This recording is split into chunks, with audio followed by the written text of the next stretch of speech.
평안하십니까? 성도 여러분, 오늘은, 이번 달에 그 에레미야서 이렇게, 마지막, 묵상 본문으로서 25장, 15절부터 29절을 이렇게, 다루도록 하겠습니다. 제목은 모든 나라에 대한 진노의 포도주 잔입니다. 에레미야, 25장 5절에서부터 끝절인 38절까지는 세상 모든 나라에 대한 하나님의 심판을 선언하는데요. 그 앞부분인 오늘 본문은 하나님의 심판 방식을 우리나라에서 과거 왕이 신하에게 사약을 내려 마시고 죽게 한 것과 유사하게 묘사하고 있습니다. 즉 아마도 치사량의 독이 들어있는 포도주를 마시게 하여 죽게 하고 만약 그래도 죽지 않거나 마시는 일 자체를 거부하면 칼로 처형하는 방식으로 진행된 것으로 보입니다. 이제 과거 우리나라뿐만 아니라 당시 이스라엘과 그 주변 나라들에서도 흔히 시행되었던 것으로 보이는 절대적 권력을 지닌 왕이 내리는 독이 들어간 사약이나 포도주를 강제로 마시게 하여 죽이는 방식으로 하나님이 세상 모든 열국을 어떻게 강권적으로 심판하시는지 본문을 차례로 따라가며 살펴보도록 하겠습니다. 첫째로 15절과 16절은 이미 말한 대로 독이 들어간 포도주를 강제로 마시게 하는 방식으로 하나님이 모든 나라에 대해 심판하시는 일에 대해 묘사합니다. 이스라엘의 하나님 여호와께서 이같이 내게 이르시되 너는 내 손에서 이 진노의 술잔을 받아가지고 내가 너를 보내는 바 그 모든 나라로 하여금 마시게 하라. 그들이 마시고 비틀거리며 미친 듯이 행동하리니 이는 내가 그들 중에 칼을 보냈기 때문이니라 하시기로. 한글 개역 개정에서 술잔은 히브리어에서 보면은 포도주 잔을 뜻하고요. 영어와 한글 등 대부분의 다른 역본들 역시 이게 술잔이라고 하기보다는 포도주 잔으로 이렇게 번역하는 게 그게 더 히브리어에 가깝다고 볼 수 있습니다. 두 번째로 17절부터 26절까지는 하나님이 진노의 포도주 잔을 보내 심판하는 나라들을 길게 열거하는데요. 맨 처음과 맨 뒤에 나오는 유다와 세삭, 곧 바벨론의 강조점이 있는 것으로 보입니다. 먼저 17절, 18절은 이 구절의 서론과 유다에 대한 심판을 말씀합니다. 내가 여호와의 손에서 그 잔을 받아서 여호와께서 나를 보내신 바 그 모든 나라로 마시게 하되 예루살렘과 유다 성읍들과 그 왕들과 그 고관들로 마시게 하였더니 그들이 멸망과 놀램과 비웃음과 저주를 당함이 오늘과 같으니라. 여기서 유다는 이미 그 진노의 포도주 잔을 마신 것으로 이렇게 되어 있고 오늘과 같이라는 어구가 가리키듯이 바로 현재 시점에 멸망과 치욕을 당하고 있다고 묘사됩니다. 따라서 이 구절의 배경이 되는 시기는 아마도 25장 앞부분에서 언급된 것과 마찬가지로 바벨론의 느부갓네살이 근동의 패권을 장악하고 예루살렘에 처음으로 침공하여 성전의 기물들을 약탈하고 소년들을 포로로 잡아간 주전 605년으로 볼 수 있습니다. 바로 이때로부터 바벨론을 통한 하나님의 유다에 대한 심판이 이미 시작된 것입니다. 맨 마지막으로 26절 하반절은 세삭 왕은 그 후에 마시리라 라고 되어 있는데요. 여기서 세삭은 바벨론을 가리키는 암호라고 할 수 있습니다. 즉 히브리어는 총 22개의 자음만으로 구성되는 알파벳을 가졌는데요. 바벨론의 히브리어인 바벨은 베트라는 자음 2개와 라멧이라는 자음 1개, 곧 3개의 자음 알파벳으로 구성됩니다.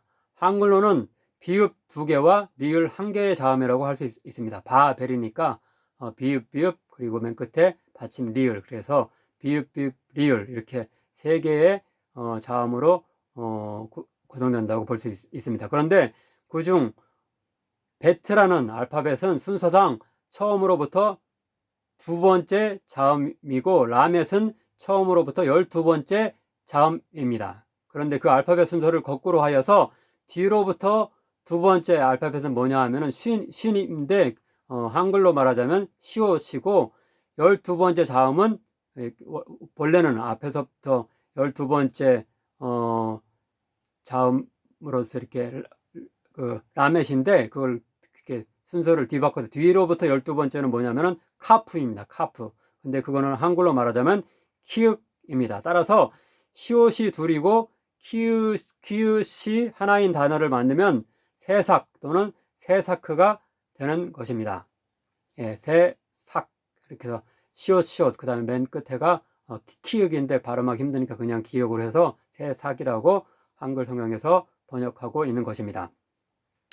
아마도 바벨론 사람들이 자신들의 나라를 높이며 그 권세를 과시하기 위해 이런 신기한 암호 언어를 사용하여서 세삭이라고 불렀던 것으로 보입니다. 하지만 이 콧대 높은 바벨론 역시 결국은 하나님의 심판을 받아 그분의 진노의 포도주잔을 받았습니다. 실제 역사에서 바벨론은 67년여 동안 패권을 차지하다가 주전 538년 새롭게 부상한 제국 페르시아의 왕 고레스에 의해서 멸망당하고 맙니다.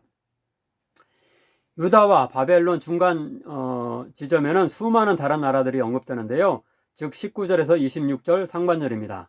먼저는 유다 남서쪽에 위치한 애굽, 곧 이집트가 심판을 당합니다. 애굽은 주전 3100년경에 통일왕국을 이미 이뤘고 1500년 이후에 신왕국 때부터 약 500년간 당시 고대 근동에서 가장 강력한 나라로 군림했지만 이후 아수르에게 침공을 당할 정도로 약화되었으며 이제는 주전 605년 바벨론과의 전투에서 패하여 패권국으로서의 지위를 상실하게 됩니다. 다음으로는 그리 유명하지 않고 지금은 더 이상 존재하지 않는 여러 나라와 민족들이 나옵니다. 첫째로 20절에 모든 섞여 사는 민족들과 우스 땅의 모든 왕가, 블레셋 사람의 모든 왕가, 아스글론과 가사와 에그론과 아스돗입니다. 이들은 유다 남서쪽 또는 서쪽에 있는 민족과 나라를 가리키는 것으로 보입니다. 다음으로 21절에 에돔과 모압과 암몬은 유다 동쪽의 나라들입니다.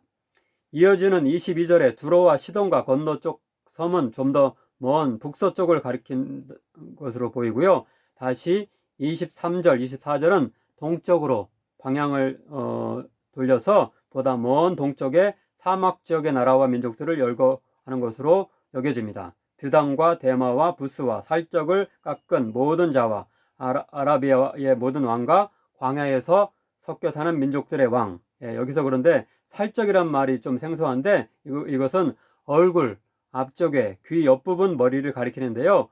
사막에 사는 사람들이 그 귀 옆머리를 잘라서 앞에서 볼 때 둥근 형태의 헤어스타일을 가졌었다고 합니다.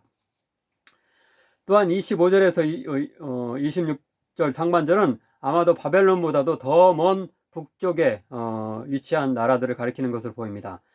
시무리의 모든 왕가, 엘람의 모든 왕가, 메대의 모든 왕가, 북쪽 원군의 모든 왕. 예, 그리고 나서 결론적으로 26절 하반절은 그 밖에 지면에 있는 세상 모든 나라로 마시게 하니라 라고 말하며 끝으로 세삭 왕, 곧 바벨론 왕은 그 후에 마시리라 라고 말합니다. 이렇게 유다의 동서남북에 있는 모든 나라들이 하나님의 심판을 피하지 못하며 당시 가장 강력한 패권 국가인 바벨론마저도 심판을 받게 되는 것입니다. 마지막 구절인 27절부터 29절은 다시 한번 하나님이 진노의 포도주잔을 먹여 무섭게 심판하는 방식을 묘사하면서 하나님의 언약 백성인 유다까지 심판하시는데 다른 나라들이야 두말할 나위가 없을 것이다 라고 말씀합니다. 내가 너희 가운데 보내는 칼 앞에서 마시며 취하며 토하고 엎드려져 다시는 일어나지 말아라 하셨느니라. 그들이 만일 내 손에서 잔을 받아 마시기를 거절하거든 너는 그들에게 이르기를 만군의 여호와께서 말씀하시기를 너희가 반드시 마셔야 하리라. 보라 내가 내 이름으로 일컬음을 받은 성에서부터 재앙 내리기를 시작하였은즉 너희가 어찌 능히 형벌을 면할 수 있느냐. 면하지 못하리니 이는 내가 칼을 불러 세상의 모든 주민을 칠 것임이라. 여기서 내 이름으로 일컬음을 받은 성은 예루살렘 성을 가리키는 거죠. 그래서 예루살렘 성을 심판 하시는 것은 유다를 이렇게 멸망시키는 것인데 유다까지 이제 멸망하시게 하시는데 다른 나라야 또 오죽 하겠느냐라고 여기서 말씀하고 계신 것입니다.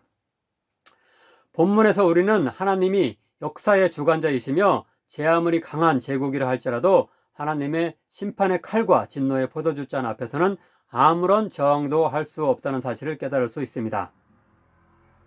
바벨론이 멸망한 이후에도 페르시아와 헬라, 로마, 독일과 일본, 소련 등의 제국이 있었으며 오늘날은 미국과 중국 등의 패권 국가들이 있지만 그들 모두는 하나님의 진노의 심판을 결코 피할 수 없었으며 앞으로도 그러할 것입니다. 아무쪼록 우리들은 세상의 제국과 권력의 눈치를 보는 것이 아니라 역사의 진정한 주인이시며 마지막 때에는 우리 한 사람 한 사람을 심판하실 하나님을 경외하며 그분의 말씀을 중심 삼아 살아갈 수 있기를 간절히 바랍니다. 기도하겠습니다.